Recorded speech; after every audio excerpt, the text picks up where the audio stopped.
written in blood. Zelda leaned against the balustrade, watching the golden sun sink slowly into the west. Beside her, a smoky grey wolfhound whined for attention. Ewan called him Smudge. It was a silly name, or so Zelda thought. She had tried, in vain, to train the pup to answer to something else. That had been 2 summers ago, and now Smudge, who was the size of a foal, answered to no other name. The thought made her smile, and brought a brief relief from the unease roiling in the pit of her stomach. "Something is wrong," she thought. At a call from her 2 handmaidens, Zelda composed herself and left the balcony. Striding back into her room, she resigned herself to the monotonous exercise of being dressed and fussed over. She tried not to let her gnawing fear show, but as a thick blanket of storm clouds blotted out the setting sun, her fear grew. Something is terribly wrong. "Must you go to this much trouble?" Zelda asked Lyn as she accepted a necklace from her handmaiden. "You have to look presentable for Prince Eugene, my lady," Lyn said pleasantly. "It would not be proper for you to present yourself to the boy splattered in mud." Lyn's accent marked her as a southerner, and unlike the Hylians, she did not have pointy ears. "Besides," she added, "as Hyrule's crown princess, you will be in the company of nobles who will someday serve you. You must present yourself as a lady of the court and let them see the queen you will become." "You sound like Impa," Zelda complained mildly. It would not have surprised her if Impa had instructed Lyn to say those exact words. Lyn smiled. "I shall take that as a compliment, my princess." It wasn't just her appearance before the royal court that bothered Zelda. Prince Eugene of Mythera, the kingdom southeast of Hyrule, had come to Hyrule Castle to attend the late queen's funeral. It had only been 1 day since the service in the Temple of Time, and already the funeral tables were being laden with a lavish feast in honor of Prince Eugene's visit. Once she had dreamed of marrying a handsome prince, tall and dashing like the knights of a tale. They had once been a ferret of minstrel and bards from across the 10 kingdoms. Now the mere mention of them was enough to make anyone groan. "Eugene will change, Zelda. Give it time and I'm sure he will come around," Impa had encouraged her. "His father is sending him to spend time on a relative's holding for a year. Perhaps this is all he needs." Zelda hoped Impa was right, for now she knew she would have to put on her best face and try to look like she enjoyed Eugene's company. "Is the dress too tight?" Harriet asked. Zelda looked up and saw the woman's reflection in the mirror. It was only then that she realized how tense she was and that she looked distinctly uncomfortable. "No, it's perfect," Zelda said hastily. She was about to say that she'd eaten something off and just had a sore stomach when she thought better of the idea. Not only was it a weak lie, she couldn't even say something like that without having the kitchen staff reprimanded. They wouldn't thank her for that, especially the 3 kitchen girls who she sometimes attended lessons with. That wasn't unusual, for it had been her mother's wish that all the children of the castle, no matter their status, been given a chance to learn their letters. "Would you like some tea to settle your nerves?" Lyn asked. "It will make you feel better if you're a little nervous."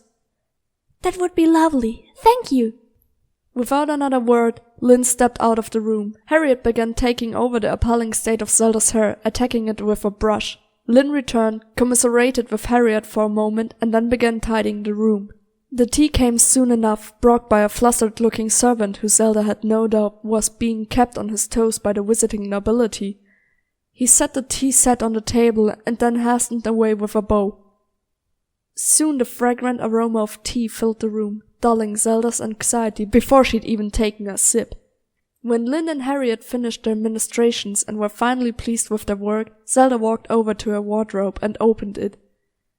She peered inside a small oak chest that housed the last thing her mother had given her, the Ocarina of Time. For a reason she did not understand, she felt an overwhelming urge to take it with her. There had been a time when she'd often done that, feeling that as long as she had it, she still carried some small piece of her mother with her.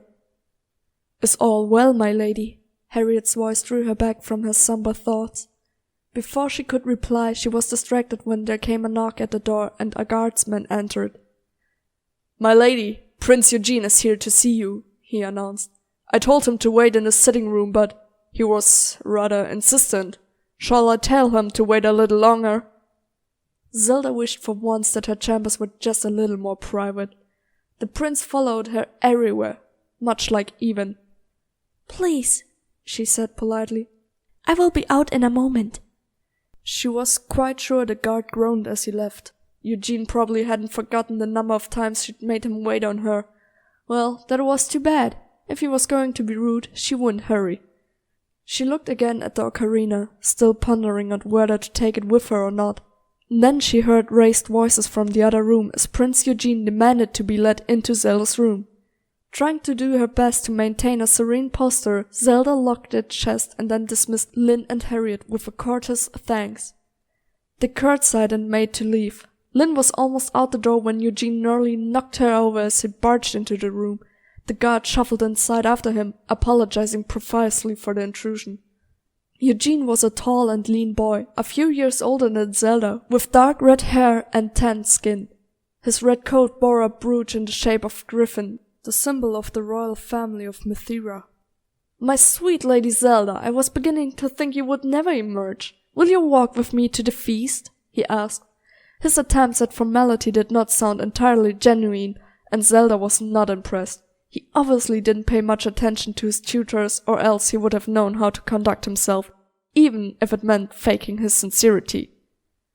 Smudge saved her from an awkward silence when he stepped inside and growled upon seeing the prince. Eugene wrinkled his face in disdain. "What is that thing doing in here?" he demanded. "He won't hurt you," Zelda said, quickly going to Smudge's side and offering him a gentle pat. "That's what you said the last time when he bit me," Eugene retorted. "Do you always keep vicious dogs in your room?" Zelda glowered. "You gave him a fright, that's all. He did not mean it, and besides, he only nipped you last time." "He put a hole in my coat," Eugene objected. "It was my best coat." "I'm sure you have plenty more," was what Zelda wanted to say. However, she held her tongue. Zelda's guard quickly intervened after a polite cough. "My lady, perhaps I can take, Smudge to Master Ballon. He will see the dog's needs. I should also remind you, princess, that your father awaits you in the Great Hall."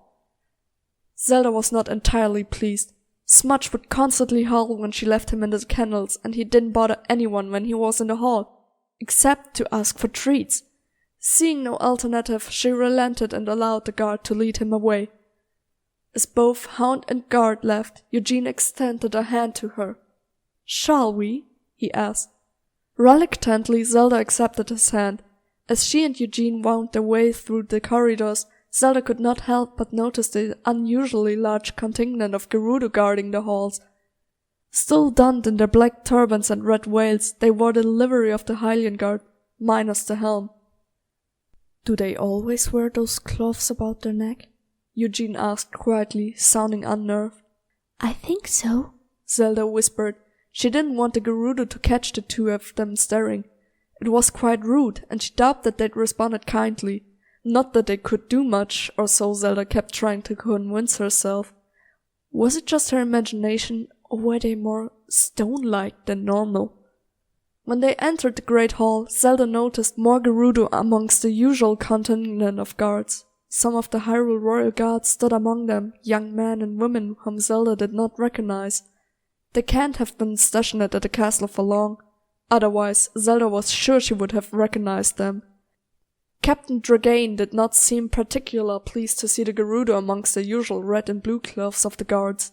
The man was standing in the doorway, his brow furrowed as his expression dark. "Is something wrong, sir?" Zelda's guard asked.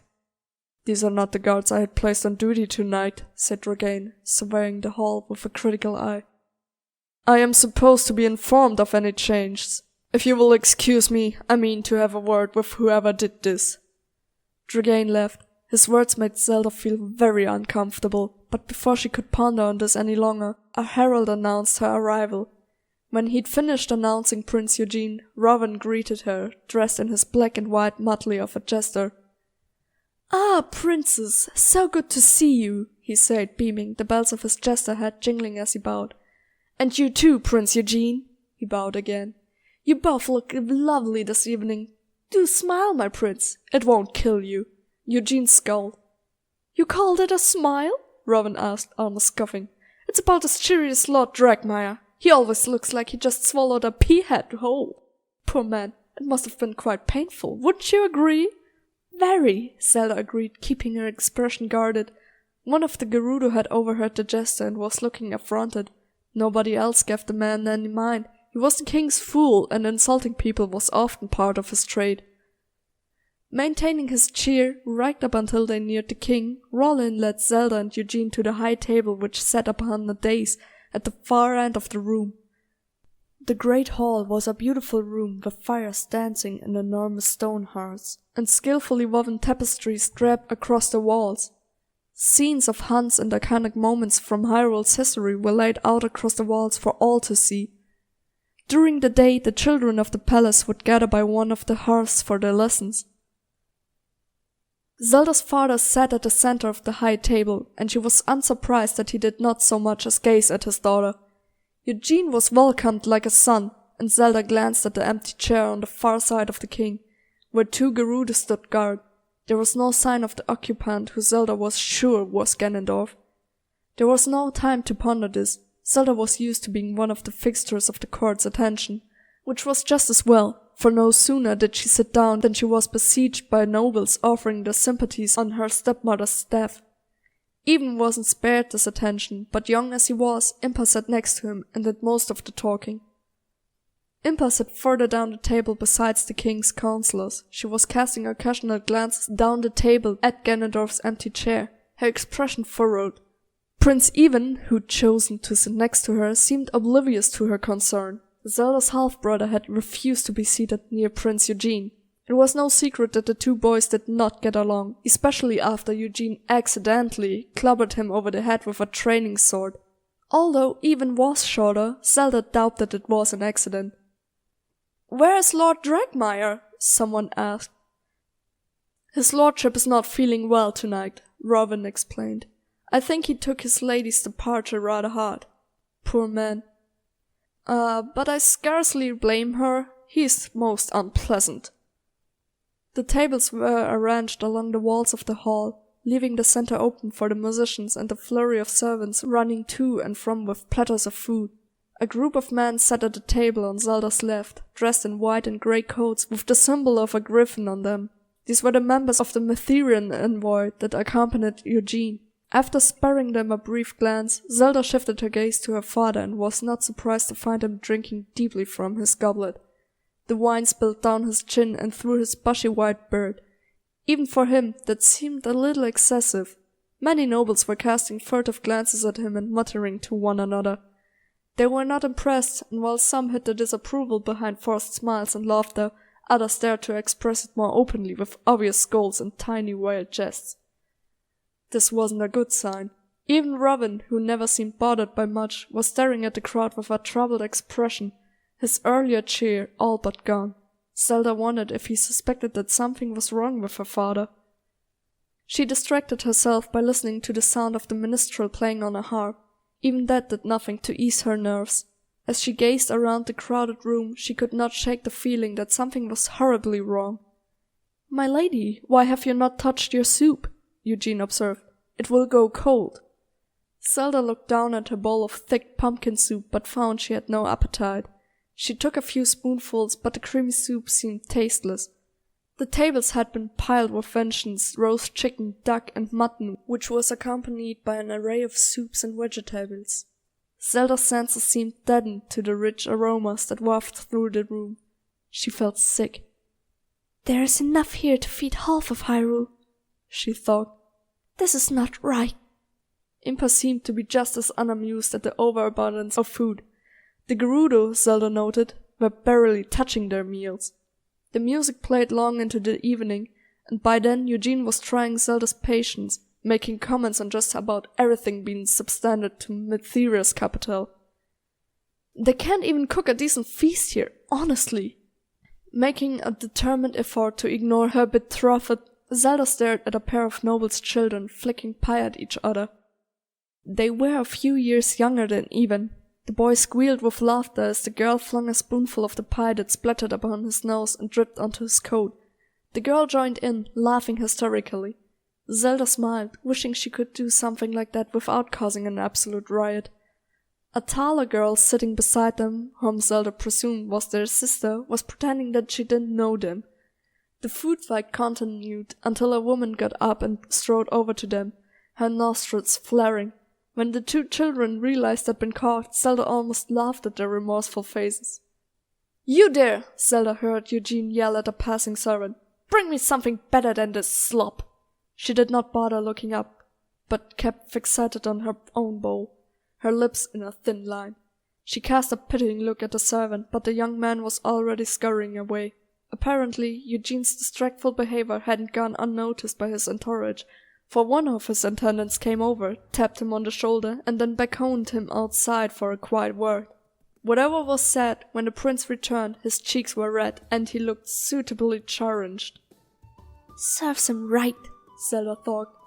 Then the dancing began. Seizing the chance to draw the room's attention away from her father, Zelda quickly stood up. She caught Imper's gaze and knew that she approved. Prince Eugene, will you dance with me? It took a considerable amount of effort not to choke on those words. For a moment he stared at her, and she feared he might refuse. "Of course," he sounded taken aback. That wasn't surprising, as he should have been the one asking her. To Zelda's relief, Eugene allowed her to take his hand. As the minstrels began a soft tune, he led her to the center of the room. His grip was not exactly gentle, and Zelda had to keep herself from wincing. They glided into motion, and Zelda felt the eyes of the various nobles on her. Impa gave her an approving nod, and her father? Well, he didn't seem to be aware of anything that wasn't 2 feet in front of him. Zelda put it out of her mind and focused on stepping gracefully to the music. Other people were following her example and joining the dance. Eugene's steps were elegant and graceful. He too seemed to realize how much attention was on them, and for once he rose to the occasion. As Zelda spun in a graceful swirl, she caught sight of Ewan out of the corner of her eye. He was left sitting alone, and Zelda longed to join him. The pure boy looked so lonely.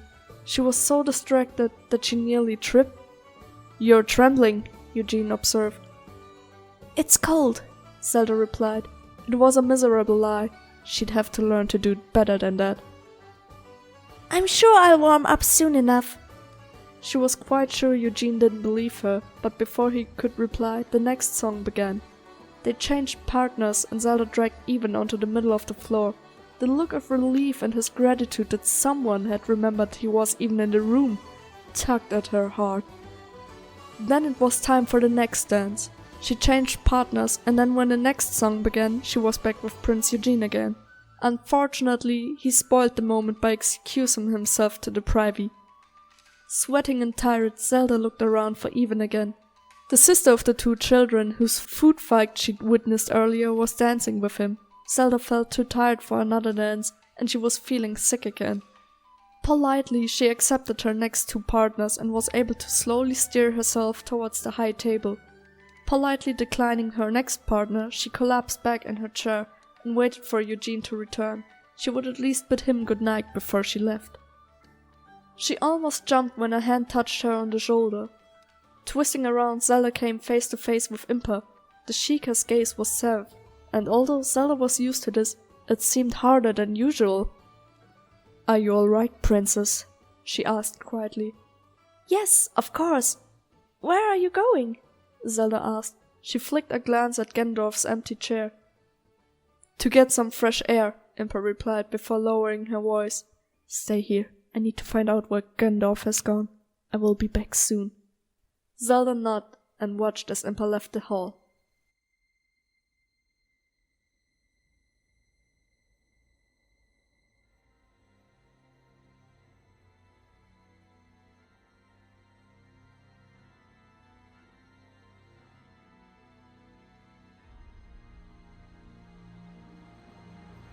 It is time.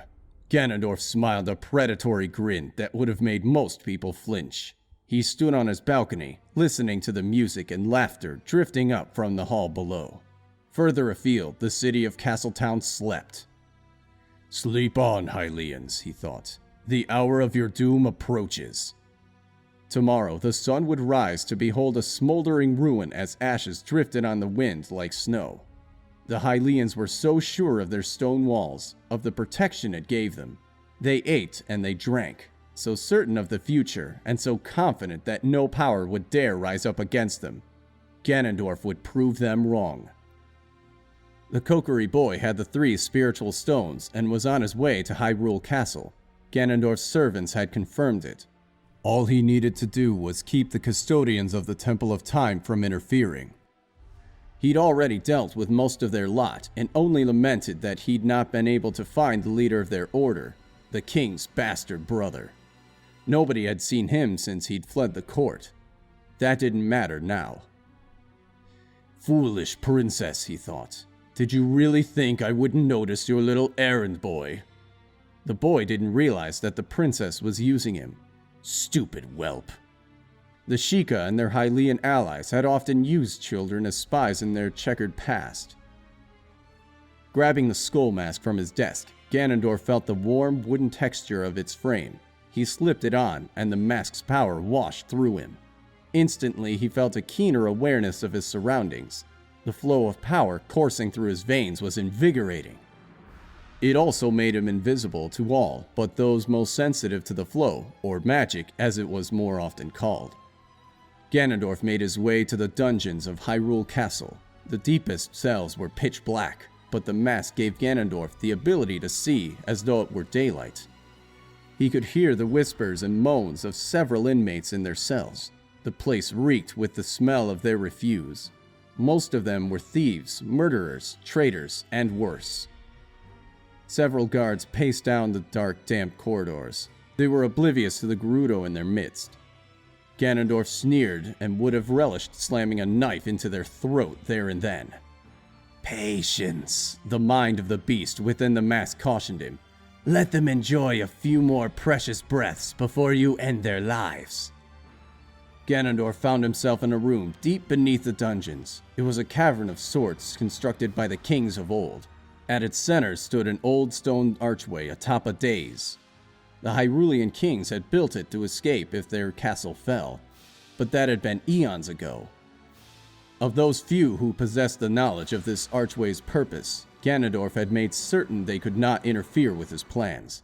Lifting a stone from a pocket of his long black robe, he walked up the steps of the dais and over to the archway. There was an alcove in the surface of the gateway, the perfect size for Ganondorf to fit his stone in place. As he did so, a surreal white light illuminated the runes upon the archway's surface. Ganondorf could sense the currents of magic rippling through the ancient rocks. Within seconds, a white wall of fire erupted within the arch. It was like a veil draped across a doorway, its ethereal light bathing the entire cavern and rippling off the damp walls. A moment later, an armored figure stepped through the portal, followed by another, and then another. There were Stalfos skeletons that had a skull resembling that of a pig. Their armor was old and worn, as were the tattered remnants of their undergarments. As the Stalfos filed into the large cavern, bipedal reptilian creatures with a humanoid appearance stepped from the archway. Everything is going according to plan. Ganondorf seized the mask's power again to make himself visible as Gerudo with torches hopped through the portal. None of them seemed to be too surprised to see Ganondorf appear in their midst. All he had to do now was use his magic to simultaneously touch the minds of all the Gerudo in the castle. They would know what to do. It is time to strike while they are stuffing themselves like pigs for the slaughter. Ganondorf spoke to his gathering minions. Today I will avenge the blood of my family. I will avenge the blood of the ones who's cursed us and blighted our home. Let us show them just how much their beloved goddesses really care about them. The history of Hyrule has always been written in blood, and so shall it always be. My lord, if I may, what shall we do with the townsfolk? One of the Gerudo asked, apparently not caring for elaborate speeches. Ganondorf's eyes narrowed, and he regarded the woman who had spoken. Spare most of them if you can. Let them scatter far and wide with tales of Hyrule's fall. That will demoralize Hyrule and dash any thoughts of an uprising. Today, Hyrule will belong to the Gerudo! What of the Sheikah and the princess? The Gerudo asked again. Must you question everything, Avail? He thought wearily. Kome and Kote clearly needed to polish their use of mind control magic. Leave them, he answered. Once I have the Triforce in my possession, I want that Sheikah to watch as I slowly kill that little brat. Everything was fitting into place. Ganondorf had sent several of his guards to search the princess's room and retrieve the Ocarina of Time. Now he just needed the spiritual stones. With that final thought, he ordered the gathering Gerudo and his minions to march.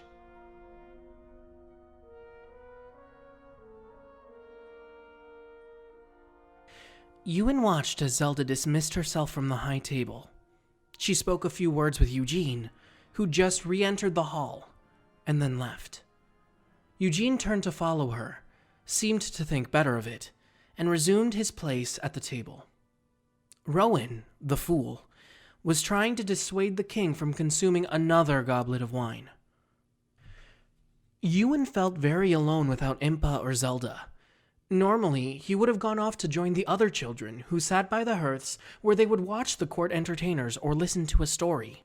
Ewan didn't feel like joining them, and besides, most of them had been ushered off to bed by now. He wished he could go too.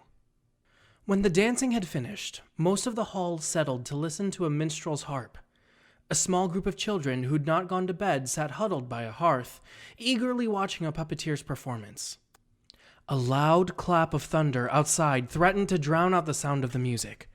Ewan listened for a time. He was tired and longed to return to his chamber to sleep. His eyes drooped, the soft sighing notes of a harp drifting through the air. The noise of merriment became an incoherent babble of sound as his head sank to his chest. In a heartbeat, everything changed. A horrified scream cut a discordant note across the minstrel's gentle melody. Ewan gave a start, snapping out of his peaceful doze. The bard froze, her eyes wide and face white as a goblet clattered loudly to the floor. The scream had come from one of the nobles. Ewan's eyes darted to the left just as several other people shrieked and shouted. Ewan quickly spotted the source of the disturbance. For a moment, he wasn't sure what he was seeing. A red liquid was running down the front of King Nohanson's coat. It wasn't wine. Blood. A knife was protruding from the king's throat. Rowan, the fool, was staring at the king in mute shock. The shock lasted an instant before the Hylian guards leapt forward. Their Gerudo counterparts were faster, withdrawing knives from their sleeves. Their blades rose and fell, again and again, until the guards went still. "My king! My king!" Rowan's voice was a wail. "You killed my king!" "Hylians, to arms! To arms! The king is murdered!" Another man hollered. "You dare shed blood in the king's own hall!" A third voice bellowed above the din. Somebody else screamed for the royal guard. It was too late. The noble nearest to the king was lowering a leg of lamb from his face when a knife plunged into his plump belly. Rowan, the nimble jester, dodged the first scimitar that tried to strike him. He leapt onto the table, almost stumbled, and jumped away from his attackers. Then, Ewan screamed as someone's hand clenched his shoulders, and he was shoved beneath the table. Regaining his panicked senses, he saw it was one of the servants. A moment later, the man fell, a knife protruding from his chest. A table to Ewan's left was overturned with a resounding crash. Crockery shattered while goblets, flagons, and platters of food were splattered across the floor. Several people fleeing for the door slipped in the mess, tumbling and screaming as the Gerudo slaughtered them too. The warriors of the desert were far more sure-footed and graceful than the drunken Hylians, and the guards were quickly being overwhelmed. "Papa!" Ewan screamed desperately. It was a useless cry, but he didn't know what else to do. "Papa!" No one heard him. The terrible din of screaming was deafening, and there was blood pooling on the floor. Hide! Ewan thought. It was all he could think of. He had to hide. Where, though? Nowhere in the hall was safe. One of the doors near the 3 great hearths stood ajar. He'd have to cross the hall. If he stayed close to the wall, maybe he could make it. Seeing no alternative, Ewan began to scramble from the shelter of the table. As he emerged, Ewan was not prepared for the sight that befell him. The Gerudo were slaughtering everyone. Those who were still standing, including servants, were running for the doors. Some people were crying. Their sobs broke off into frantic screams as the Gerudo continued their gruesome dance. Ewan's eyes turned back to his father. The king's body had slid off the chair, and several of his own guards lay dead around him. Rowan hadn't managed to flee far before a knife had taken him in the back. Poor Rowan. He had never hurt anyone. Why were they doing this? As his gaze went back to the king's body, Ewan froze. He couldn't leave. Father? Ewan called uncertainly as a painful lump formed in his throat.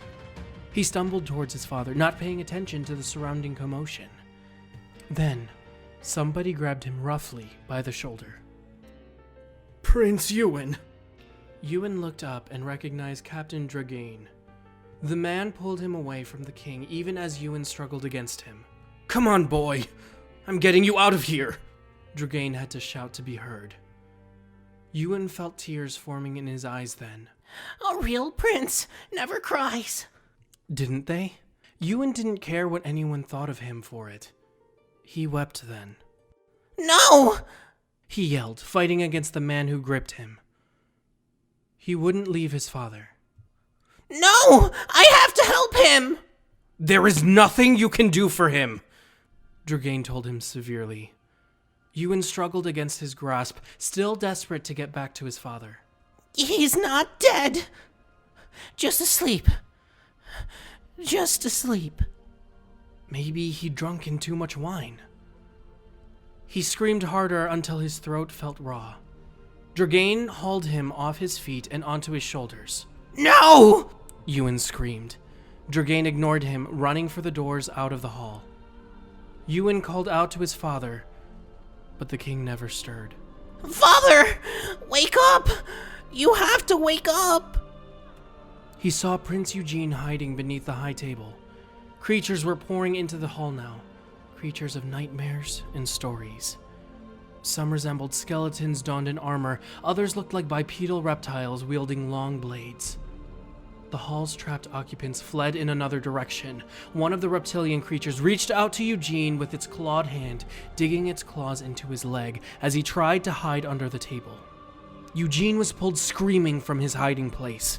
Dragain turned around with a loud oath as Eugene's blood-curdling screams were abruptly cut short. The lizard creature turned on Dragain next with a frightful hiss.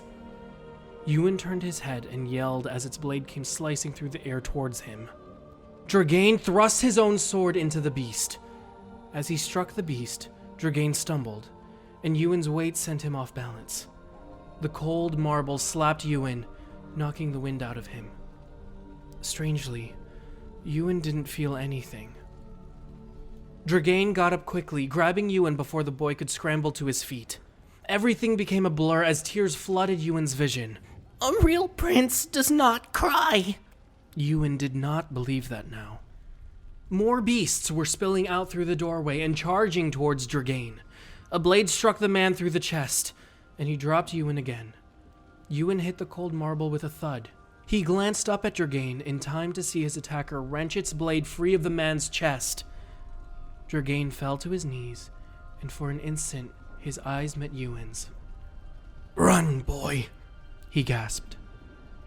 A moment later, the strange lizard beast's sword cleaved through Dragain's neck. Ewan stared in mute shock as the headless body hit the ground beside him. A man appeared in the doorway then, and for one tiny instant, Ewan thought he might be rescued. Please, help me, he said weakly. The man, tall and garbed in black, stepped towards him. Ganondorf. All hope of rescue died in an instant, snuffed out like a candle in a breeze. Ganondorf raised a blade of cold, dark steel. Ewan never screamed. A real prince is brave, He told himself. The blade came swinging down. A real prince must be brave. The sharp pain that slashed across his neck was like fire. It lasted a heartbeat, and then it was gone.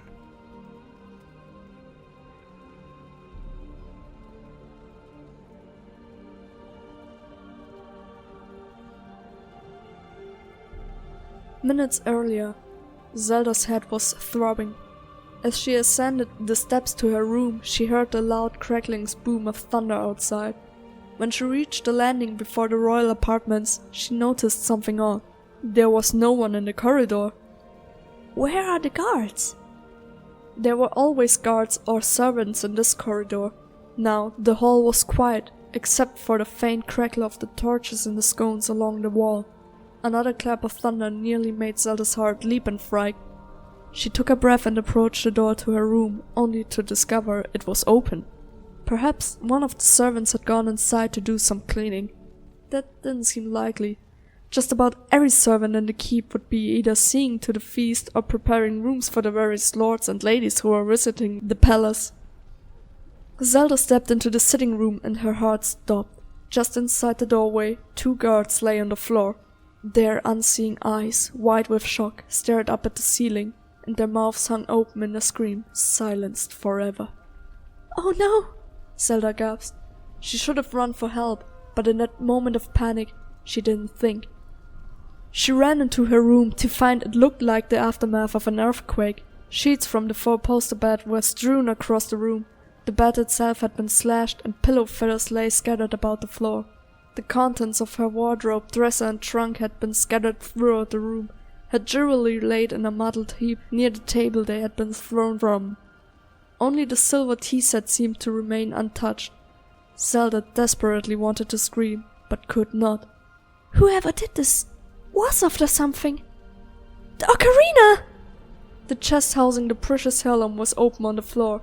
They must have picked the lock. Zelda always kept it locked. Until recently, she'd never understood why Impa insisted on it. Hard hammering in desperation, Zelda clawed her way amongst sheets, clothes, broken ornaments, jewelry, and a few small chests for the ocarina. Yet it was nowhere to be seen. Zelda's hands were bleeding as she madly sifted through the broken ornaments and debris. I should have taken the ocarina with me, she whispered. Just then, she heard screams and shouts drifting up from the floors below. Her heart raced as the festive sounds of music abruptly gave way to a horrendous chorus of screams. A bell tolled in the distance. A second bell followed it, before others repeated their desperate call. Zelda's heart sank. She tried to swallow, but it was nearly impossible. The bells only rang like that to announce the death of a monarch or an invasion. Father! Thinking she knew what the bells meant, she raced down out of her room and nearly crashed headlong into somebody coming the other direction. It was Impa. Zelda! Thank goodness you weren't in the hall, Impa breathed with relief. Zelda burst into tears, trembling like a leaf. There will be time to weep later. We have to get out of here, now. Despite the urgency, her voice was gentle. You don't understand!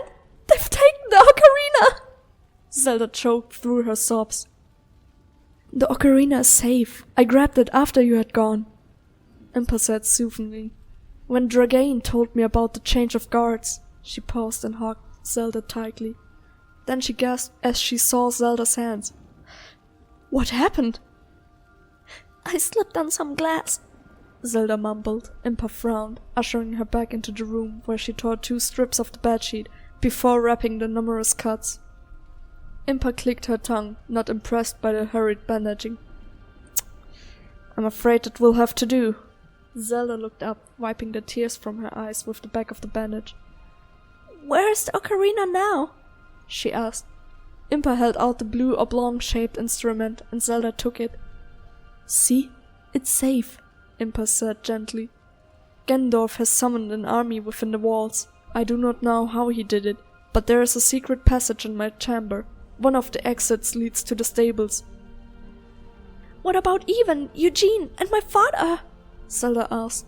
I sent the guards to rescue them. They should be with us at the stables. Impa sounded strangely uncomfortable when she said this, and Zelda was not sure whether Impa was telling her the truth. We have to go, Impa told her firmly. I can carry you, but you must keep still and quiet.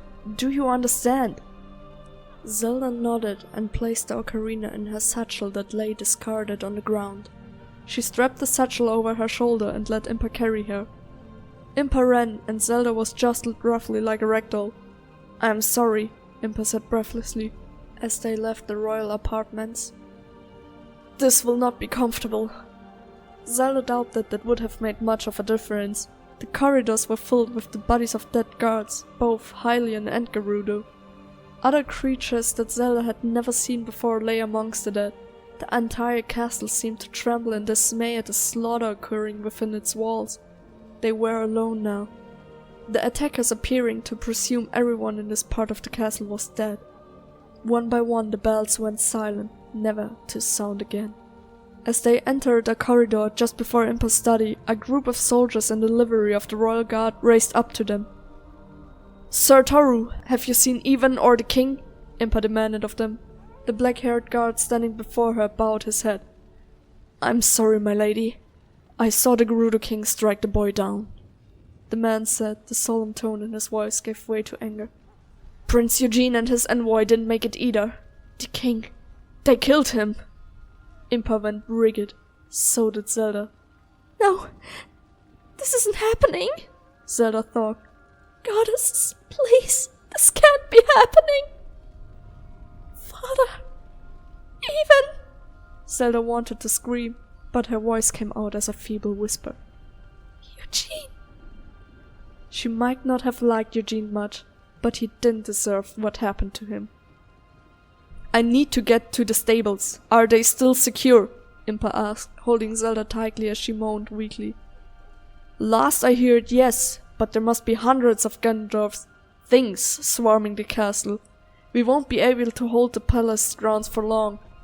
There is a secret tunnel to the stables accessible through my study. Come, I will need you and your man to help me. I must get the princess to safety, Impa ordered them. Zelda was hardly paying attention to this conversation, nor did she pay much attention to Impa jostling her again as they moved down the corridor and into the Sheikah's study. Zelda's mind was reeling. Her father and Prince Ewan were dead? A part of her wanted to scream at Impa for not rescuing them. That was a Sheikah's duty, wasn't it? To protect the royal family. She stared in numb shock as Impa approached a statue on one side of her study. It sprung to life and stepped aside. Ordinarily, Zelda would have been surprised, but she was too horrified by what had just happened to be surprised now. The walk through the tunnel seemed to take forever. At first they crept along narrow and down steep staircases that might have once been used by servants.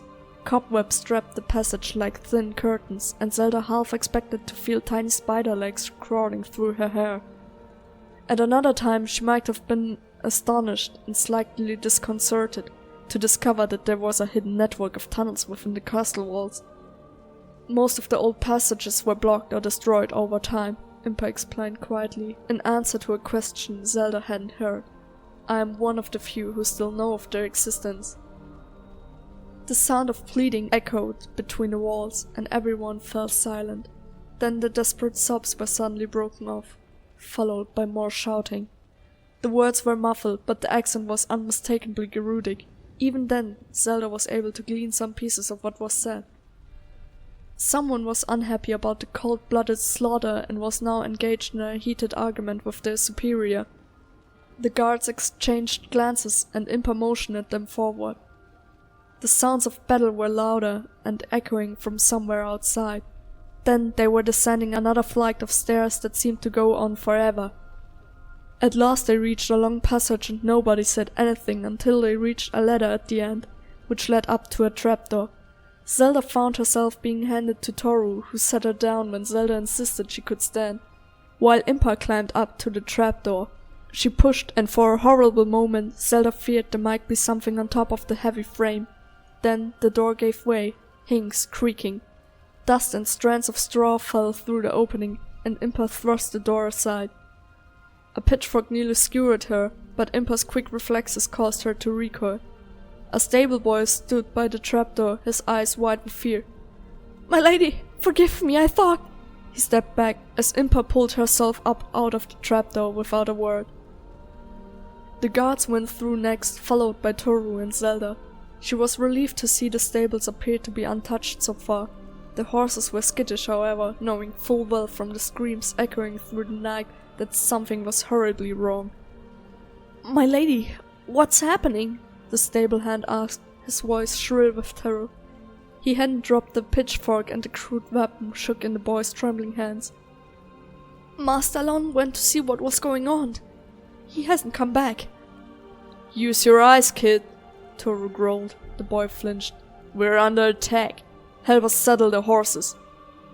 "What about Master Lon?" the lad asked fearfully. Impa exchanged a dismayed glance with Toru. "Mr. Lon is a resourceful man," Impa said. "I'm certain he can take care of himself. Now I need you to saddle our horses quickly. Time is not our ally tonight, and we must leave now." It was not a good answer, but it seemed to settle the matter. The frightened boy hastily obeyed, while two other youths leaped from their hiding places to assist. Impa threw a coat she had retrieved from her study over Zelda's shoulder, and she watched as the guards and grooms saddled the horses. Half of Toru's company was guarding the stable while the others prepared to mount. The black horse in one of the last stalls was watching them, strangely calm despite the noise. Ganondorf's horse. "Should we do something, so he doesn't come after us?" one of Toru's men asked, gesturing towards the beast. The stable hands shot him a look of alarm but quickly returned to their tasks. "No, he'd just steal another horse," Impa said gravely. One of the grooms announced silver was ready, and Impa helped Zelda into the saddle of the white mare. "We will form a ring around you," Toru told Impa as his men mounted their own steeds. "Once we are outside of the castle, we will head straight to the southern gate. It's closest. If the messengers I sent to the wall guard got through, they should have rallied by now." "Thank you, Captain Toru. Mount quickly. I want to be away before Ganondorf realizes we have escaped. Did you or anyone else send word to other garrisons?" "It was the first thing we did," Toru affirmed, looking troubled. "But we sent runners only. Someone set fire to the coops. None of our messenger birds survived. It may be days before any reinforcements reach the city." "They'll be riding into a graveyard," Impa muttered, "once we get out of here and regroup. We will need to send messengers to each of the fort. Coming to our aid may be a death trap, and just the kind Ganondorf wants." "My lady?" Toru seemed alarmed. "There are thousands of people in Castletown." "I know," Impa replied. "The only course is for them to flee and us to retreat. If Ganondorf has found a way to unleash an entire army within our walls, then what has been unleashed here is far beyond my power to stop. And even if I had the power of an entire Sheikah enclave at my disposal, I fear it would not be enough. We're abandoning Castletown." A silence followed these words, so thick it was palpable, and all Zelda could hear was the creak of leather as the horses were saddled. "You can't be serious!" one of the guards exclaimed. "Have you ever known me to be anything but serious?" Impa said flatly, silencing the guard. "Our best chance is to buy everyone as much time to escape as we can. Toru, send word to the city watch and the wall guard. Tell them they are to hold as long as they can and get everyone out." Zelda could feel the simmering currents of tension in the air. Toru's men were facing a situation far beyond anything they'd be trained for. A situation that could not be remedied by someone shouting orders. They had families in Castletown. They would grieve too, if they survived, just as Zelda knew she would. "On whose orders?" another soldier asked, defiance clear in his tone. "Mine." Toru, who turned around to face the offending guard, paused, looking down at Zelda, startled. It took all the effort she could muster, exhausted as she was, not to look startled at her own proclamation. Everyone stared, even Impa. "Did I just say that?" Zelda wondered. On my orders. Zelda repeated, barely managing to keep her voice from shaking.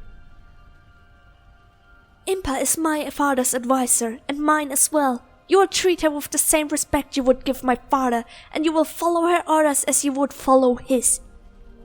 She was her father's heir, and so Zelda realized, as the last of her family, that did make her in charge.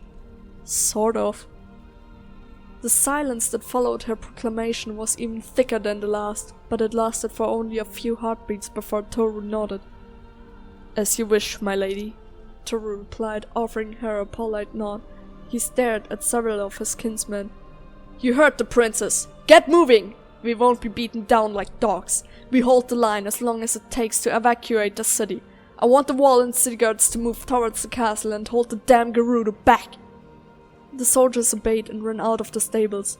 Zelda was in half a mind to suggest they head for the docks. Then she realized that it would be swarming with people desperate to flee the city, and with not enough boats to carry them all downstream, the chances of survival would be remote. "What about us?" the youth with pitchfork asked. "You can't leave us to those things." Impa regarded them sadly. Zelda knew she probably could not help them and make it out alive. It was doubtful they could ride as well as the guards and defend themselves. "I'm sorry," Impa whispered. "Find your families and get out of here. Take a weapon and stay low. It's either that, or you can ride with us." Impa gestured to the guards, who unsheathed the smaller blades strapped to their hips and handed them to the youths. So it was the 9 remaining guards mounted their horses and followed Impa's white mare into the night. Most of the stable hands had fled out another door of the stable, and only 2 had remained with Toru's men. They formed a protective ring around Impa and Zelda, and with a shout they moved forward. Zelda was unprepared for the sight that met her. Hyrule Castle was burning. Steam hissed from the fires, the pouring rain tried to douse the flames. "By the goddesses, the Gerudo will burn the place to the ground!" Toru exclaimed. "Don't look! Just ride to the gates!" Impa ordered him. Horns were already crying out, their alarms bellowing into the night. One sounded from atop the wall, a single long railing cry. Dim shapes moved along the wall, archers racing to their posts. As Zelda guards rode towards the gate, several lizard men came charging out of the night, only to be struck down by the archers above. One guard fell to Astolphos as it ran a sword through his horse. The rider behind him quickly struck the skeleton down and rode on. A second Stalfos jumped towards Toru. "Die!" the creature snarled. "You die!" Toru replied, swinging his sword, which smacked into the Stalfos' shield. "Already have!" the Stalfos responded. "Then shut up and die permanently this time!" Toru shouted, swinging his sword into its neck. The headless Stalfos staggered for a moment, clawing at the air before it collapsed in a heap. Finally, they reached the gates. A line of soldiers stood there, and they quickly parted to let Zelda's group through. When they made it through the gate, Zelda found herself foolishly hoping the soldiers had managed to spare the town. But then she saw the path in front of them. Even before she could comprehend what she was seeing, Toru confirmed Zelda's worst fears. "Bloody goddesses and their bloody Triforce!" Toru swore loudly. Impa didn't bother telling him off. "They're sacking the town!" He was right. Fires lit the night and townsfolk were screaming as they tried to flee the destruction. Some had fled towards the castle, only to discover their error when they saw the flames. Normally the castle would have been a place of refuge during an attack that breached the city's walls. Now it brought only death.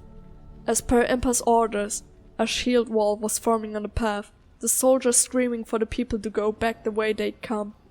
Another one of the horsemen guarding Zelda fell as his horse stumbled on a body. Neither man nor horse got back up. A second guard screamed in pain as he took an arrow to his knee.